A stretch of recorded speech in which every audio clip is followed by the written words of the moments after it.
Good morning, students. How are you? Today's topic is recruitment में external source of recruitment. आज हमारा topic क्या है? रिक्रूटमेंट में इंटरनल सोर्स ऑफ रिक्रूटमेंट हम कर चुके हैं। आज हम स्टार्ट करने जा रहे हैं एक्सटर्नल सोर्स ऑफ रिक्रूटमेंट। अब बेटा एक्सटर्नल सोर्स ऑफ रिक्रूटमेंट का मीनिंग क्या है?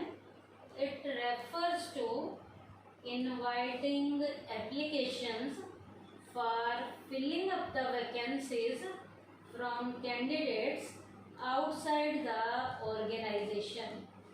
जब बेटा ऑर्गेनाइजेशन के बाहर से खाली पड़ी हुई पोस्ट को जब ऑर्गेनाइजेशन के बाहर के लोगों से फिल किया जाता है तो उस रिक्रूटमेंट को एक्सटर्नल सोर्स ऑफ रिक्रूटमेंट कहा जाता है।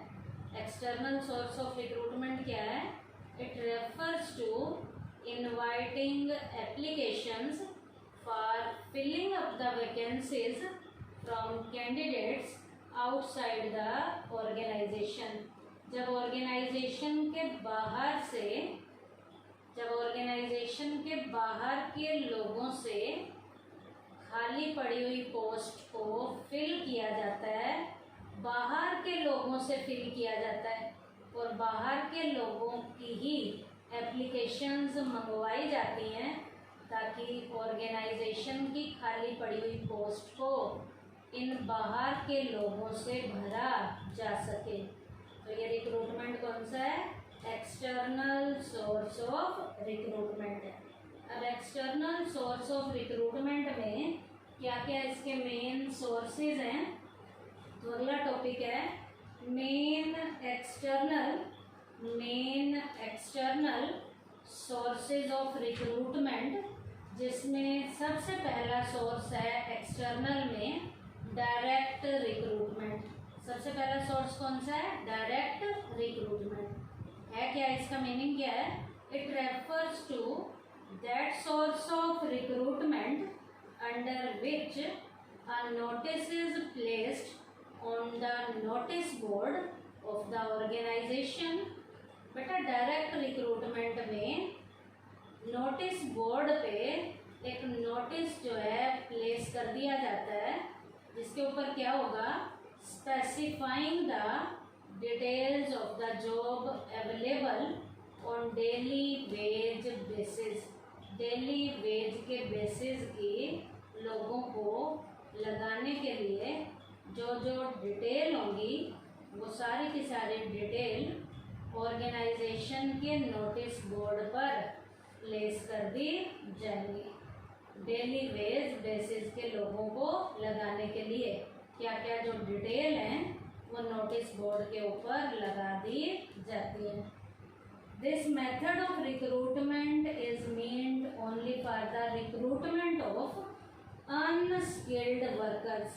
इस तरीके का जो डायरेक्ट रिक्रूटमेंट होता है वो बेटा हायर लेवल के एम्प्लॉय के लिए नहीं होता, अनस्किल्ड लेवल की वर्कर्स के लिए होता है। They are called casual labourers. यहाँ जो लोग लगाए जाते हैं वो अनस्किल्ड टाइप के होते हैं, जिन्हें कैजुअल लेबरर की कैटेगरी में डाला जाता है। They are paid wages on daily basis. उन्हें रोज का काम करने के बदले में उन्हें वेजेस दी जाती है। This method does not require any advertisement and is therefore cheap. इस मेथड से लोगों को लेने में किसी भी तरीके का कोई भी विज्ञापन पर पैसा खर्च नहीं किया जाता। और ये जब विज्ञापन पे पैसा ही खर्च नहीं किया जाता तो ये सोर्स जो है काफ़ी क्या है? चीप है, काफ़ी सस्ता है। इसका नाम क्या था? एक्सटर्नल सोर्स ऑफ रिक्रूटमेंट में डायरेक्ट रिक्रूटमेंट। सेकंड है अब आपका कैजुअल कॉलर्स। क्या नाम है? Casual callers. In many reputed organisations some reality talented and brilliant people continue sending their applications from time to time with the hope that whenever some need arises, they may come across an opportunity for appointment. बेटा अच्छे reputed organisation में कुछ वास्तव में जो talented और brilliant लोग हैं वो जाकर उस ऑर्गेनाइजेशन में, रेप्यूटेड ऑर्गेनाइजेशन में अपनी एप्लीकेशन टाइम टू टाइम देते रहते हैं। किस होप के साथ वो एप्लीकेशन अपनी देते रहते हैं कि जब भी कभी उनके लायक वहाँ पर जॉब खाली होगी तो उन्हें क्या दिया जाएगा, मौका दिया जाएगा। तो वो क्या कहते हैं उन्हें जाकर कि यदि जॉब नहीं भी है तो कोई बात नहीं, हमारा ये बायोडाटा, हमारी एप्लीकेशन रख लो, जब भी हमारे लायक कोई जॉब हो तो ये हमारी एप्लीकेशन है, आप हमें क्या कर सकते हो, बुला सकते हो। तो इस तरीके से जो बाहर से लोगों को लिया जाता है उसे हम कैजुअल कॉलर्स कहते हैं। अब इसमें क्या है, वो अपनी एप्लीकेशन देकर आते हैं। A waiting list of such people is prepared and as and when some vacancy arises, these people can be called. अब उनकी एप्लीकेशन रखी हुई है, जब भी कभी उनके लायक नौकरी निकलती है, जॉब खाली होती है, तो उन एप्लीकेशंस में से जो उनको ठीक कैंडिडेट लगते हैं उन्हें बुला लिया जाता है। This method does not require any advertisement. इस मेथड में भी किसी भी तरीके के कोई विज्ञापन की ज़रूरत नहीं पड़ती है। And is therefore cheap. ये मेथड भी काफ़ी क्या है, सस्ता है। नेक्स्ट है मीडिया एडवर्टाइजिंग। इसका मतलब जॉब को दिलवाने में एक्सटर्नल सोर्स में यहाँ कौन सा सोर्स है, विज्ञापन, media advertising. Media is an effective way of finding out employees from outside the organisation. बाहर से लोगों को जॉब को दिलवाने में मीडिया में एडवर्टीजमेंट प्रॉपर तरीके से रोल प्ले करता है। Through it people are attracted towards the organisation for higher and medium level jobs in large number. इस तरीके से हायर लेवल की जॉब के लिए और मीडियम लेवल की जॉब के लिए समाज के काफ़ी लोगों को इनवाइट किया जाता है विज्ञापन के जरिए। Advertisement is made with the help of newspapers, employment news, television, magazines, etc. Advertisement gives information about the number of vacant posts. यहाँ पर कौन सी कितनी पोस्ट खाली हैं, कैसे लोगों की ज़रूरत है, ये विज्ञापन के जरिए जो है सारी इंफॉर्मेशन दी जाती है। उसके बाद बेटा नेचर ऑफ द जॉब, काम करने की नेचर क्या है, काम कैसे करना है। उसके बाद रिक्वायर्ड क्वालिफिकेशन क्या चाहिए, रेमोनरेशन क्या होगा, ये सारी की सारी इंफॉर्मेशन विज्ञापन के जरिए दी जाती है। अब बेटा इसके जरिए जो लोग लिए जाते हैं, under this system sometimes a large number of unqualified applicants send their application which result in a loss of time and money. इस तरीके से विज्ञापन के जरिए कई बार ऐसी एप्लीकेशंस भी आ जाती हैं जिन एप्लीकेशंस की हमें ज़रूरत भी नहीं होती, तो ऐसी एप्लीकेशंस को छांटने में और एलिजिबल लेवल के कैंडिडेट को ढूंढने में हमारा काफ़ी टाइम क्या हो जाता है, यहाँ पर वेस्ट हो जाता है। तो ये एक्सटर्नल सोर्स ऑफ रिक्रूटमेंट में कौन सा पॉइंट था, मीडिया एडवर्टाइजिंग। उसके बाद है employment exchanges. Employment exchanges are set up by the government in almost all the district. Her district में हमारी सरकार के द्वारा एम्प्लॉयमेंट एक्सचेंजेस को एस्टेब्लिश किया गया है। सरकार ने हर डिस्ट्रिक्ट में डिस्ट्रिक्ट के लोगों को रोजगार दिलाने के लिए एम्प्लॉयमेंट एक्सचेंजेस को सेटअप किया है। Name and other particulars of a job seekers are recorded in the employment register. जिन लोगों को जॉब चाहिए होती है वो अपना नाम और अपने मेन पर्टिकुलर्स एम्प्लॉयमेंट एक्सचेंज के ऑफिस के रजिस्टर में जाकर दर्ज करवाते हैं। Employment officer in turn forward the names of applicants with requisite qualification from among those entered in is registered to be the organization। अब क्या करता है, एम्प्लॉयमेंट एक्सचेंज के ऑफिस के रजिस्टर में ऐसे लोगों के नाम लिखे हुए हैं। Manager of the organisation interviews them. अब कभी भी जॉब खाली होती है तो मैनेजर उनको एम्प्लॉयमेंट एक्सचेंज वालों को कहते हैं कि हमें ऐसे लोगों की ज़रूरत है। एम्प्लॉयमेंट एक्सचेंज का ऑफिसर अपने रजिस्टर में से देखकर वैसे लोगों को उन मैनेजर्स के पास भेजते हैं and make selection as per his requirement. और उन मैनेजर्स को कहते हैं कि तुम अपने अकॉर्डिंग, जब उन लोगों को भेजेंगे मैनेजर के पास तो मैनेजर अपने अकॉर्डिंग यदि उन्हें सिलेक्ट करना है तो सिलेक्ट करते हैं।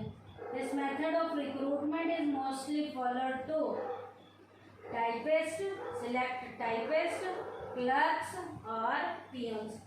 इस तरीके से एम्प्लॉयमेंट एक्सचेंजेस के जरिए जिन लोगों को सिलेक्ट किया जाता है वो या तो टाइपिस्ट होते हैं या क्लर्क होते हैं या पियन्स होते हैं। उसके बाद है प्लेसमेंट एजेंसीज। आज मार्केट में बहुत से कंसल्टेंट भी बैठे हुए हैं अपनी प्लेसमेंट की एजेंसीज को खोल के, जिनका काम लोगों को जॉब दिलवाना होता है। These days placement agencies are coming up as a good source of external recruitment। External recruitment में आज के टाइम में प्लेसमेंट एजेंसीज लोगों को जॉब दिलवाने में प्रॉपर तरीके से रोल प्ले कर रही हैं। These agencies are established by private individuals. Private individuals के द्वारा इन एजेंसीज को एस्टेब्लिश किया जाता है। People can get their names registered with them. जिन लोगों को जॉब चाहिए होती है वो लोग इन प्लेसमेंट एजेंसीज के पास जाते हैं और उनके रजिस्टर में अपना नाम दर्ज करवा के आते हैं। अब जब पीपल उनके पास जाएंगे और अपना नाम दर्ज करवा के आएंगे तो ये प्लेसमेंट एजेंसी के लोग मुफ्त में तो जॉब दिलवाएंगे नहीं, ये क्या लेंगे, उनसे फीस लेंगे। These placement agencies get their fee for rendering this service from the organisation. जिन लोगों को ये जिस ऑर्गेनाइजेशन में जॉब दिलवाते हैं, जॉब दिलवाने के बाद उनसे ये क्या लेते हैं, फीस चार्ज करते हैं।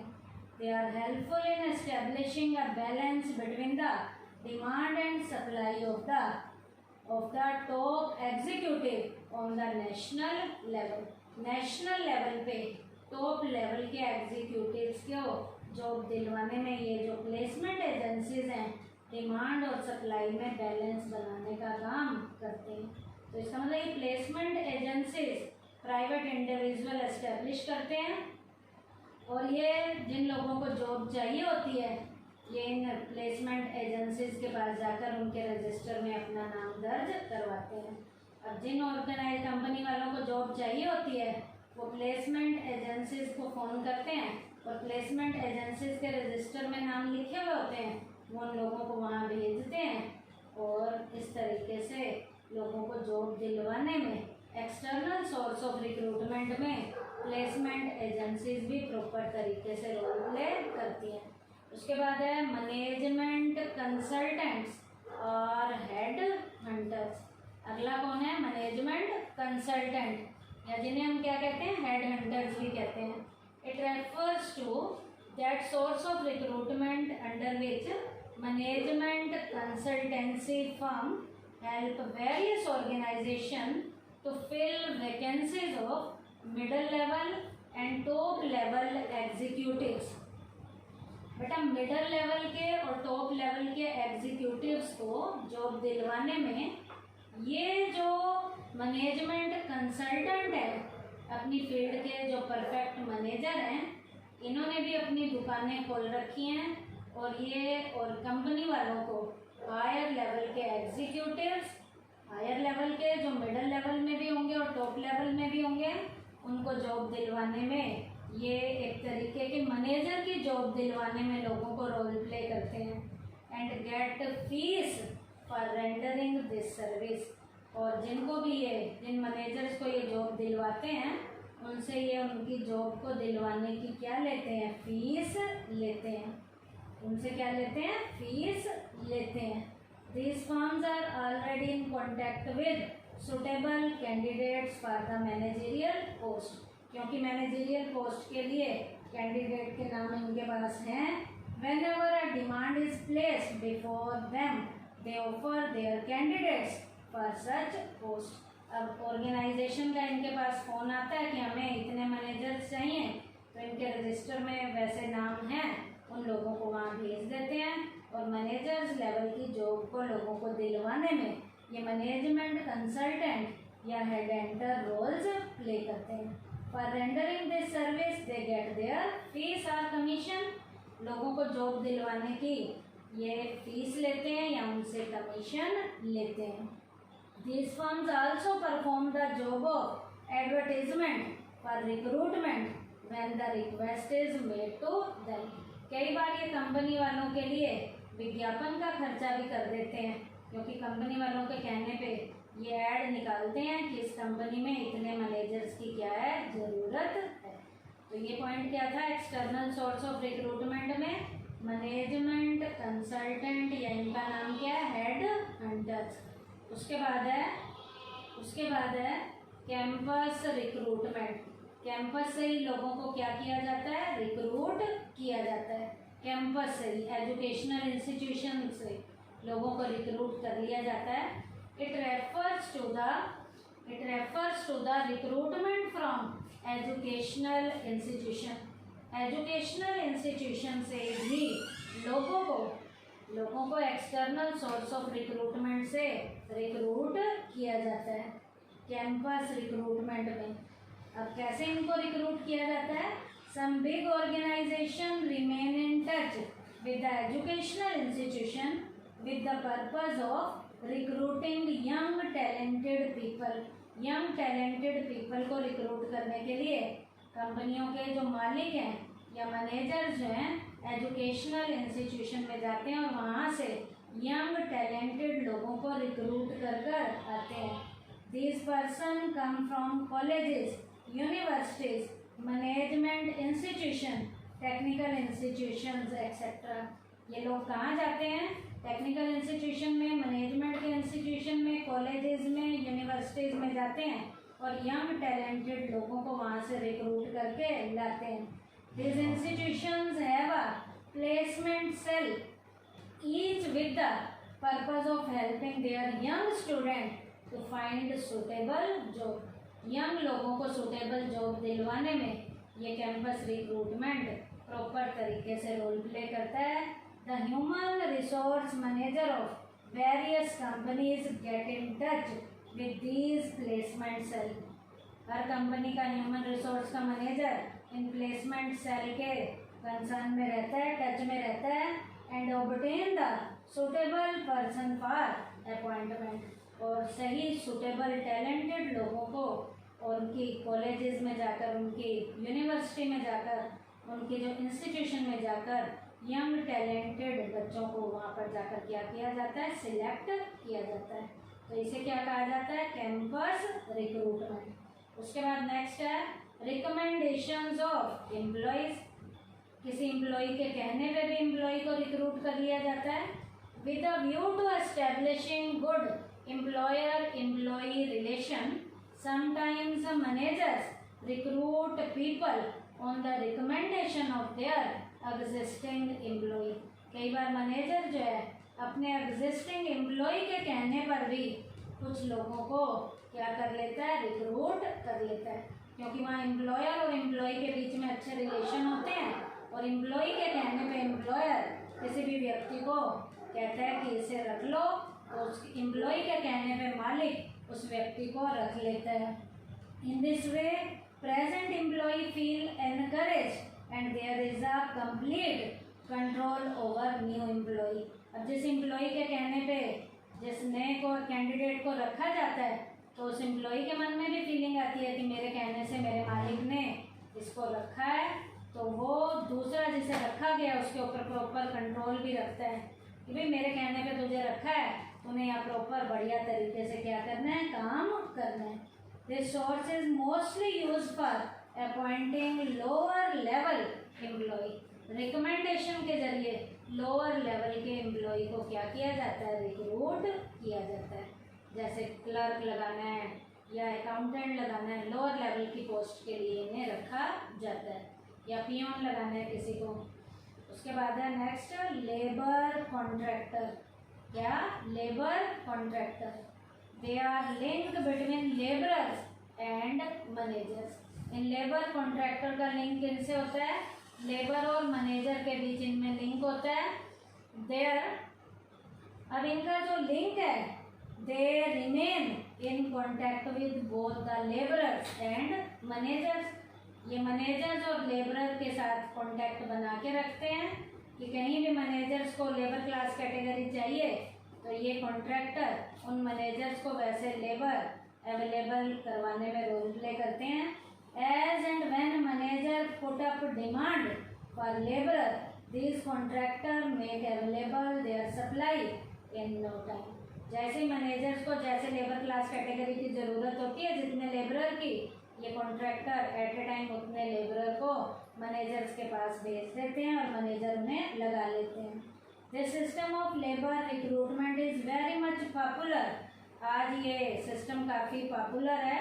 कौन से रिक्रूटमेंट में, इन रोड कंस्ट्रक्शन, रोड की कंस्ट्रक्शन में, बिल्डिंग को कंस्ट्रक्ट करने में, या जो है प्लांटेशन इंडस्ट्री में। ये वाला मेथड आज काफ़ी जो है पॉपुलर तरीके से रोल प्ले कर रहा है। कौन सा, एक्सटर्नल सोर्स ऑफ रिक्रूटमेंट में लेबर कॉन्ट्रैक्टर।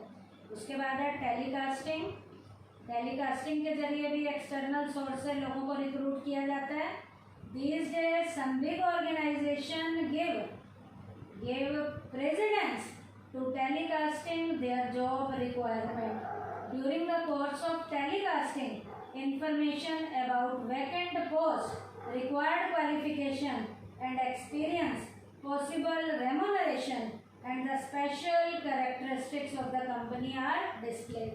आज बेटा टेलीविज़न भी जो प्रॉपर चैनल हैं ये भी लोगों को रोज़गार दिलवाने में रोल प्ले करते हैं। जैसे लोगों की ज़रूरत होती है वहाँ लिखे होते हैं कि ऐसी ऐसी क्वालिफ़िकेशन के ऐसे लोगों की इस ऑर्गेनाइजेशन को ज़रूरत है। लोग वहाँ देखते हैं और यदि उन्हें लगता है तो वो वहाँ जाकर अपनी क्या देकर आते हैं, एप्लीकेशन देकर आते हैं।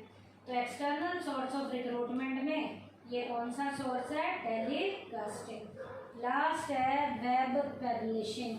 आज बहुत सी इंटरनेट पे वेबसाइट्स भी हैं जो लोगों को एक्सटर्नल सोर्स ऑफ रिक्रूटमेंट के जरिए लोगों को जॉब दिलवाने में रोल प्ले करती हैं। These days internet has become an important medium of recruitment. आज लोगों को बेटा रिक्रूट करने में इंटरनेट एक इम्पोर्टेंट मीडियम के रूप में रोल प्ले कर रहा है।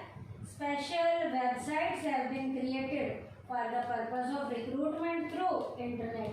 इंटरनेट के जरिए लोगों को रिक्रूट करने में कुछ स्पेशल लेवल की वेबसाइट भी बनाई गई हैं, क्रिएट की गई हैं। द पीपल या applicants get information through about the vacant post and required qualification. लोग यहाँ से इंफॉर्मेशन लेते हैं कि कैसे लोगों की कैसी क्वालिफिकेशन की ज़रूरत है। People having the required qualification can get in touch with the company needing their services. अब जिस कंपनी को जैसी सर्विसेज चाहिए लोग यहाँ से इंफॉर्मेशन लेते हैं और वहाँ अपना जाकर बायोडाटा वगैरह जमा कराते हैं।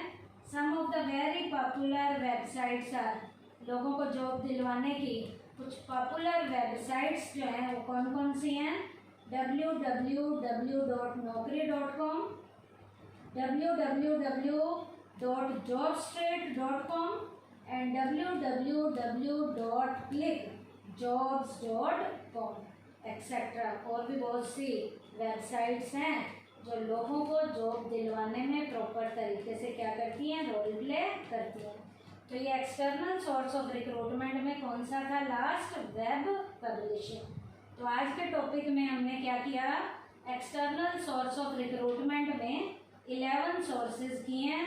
पहला है डायरेक्ट रिक्रूटमेंट, दूसरा कैजुअल कॉलर, तीसरा media advertising, fourth employment exchanges, fifth placement agencies, sixth management consultant और head hunter, next campus recruitment, next recommendation of employees, next labour contractor, next telecasting और लास्ट हमने किया है वेब पब्लिशिंग। थैंक यू बेटा।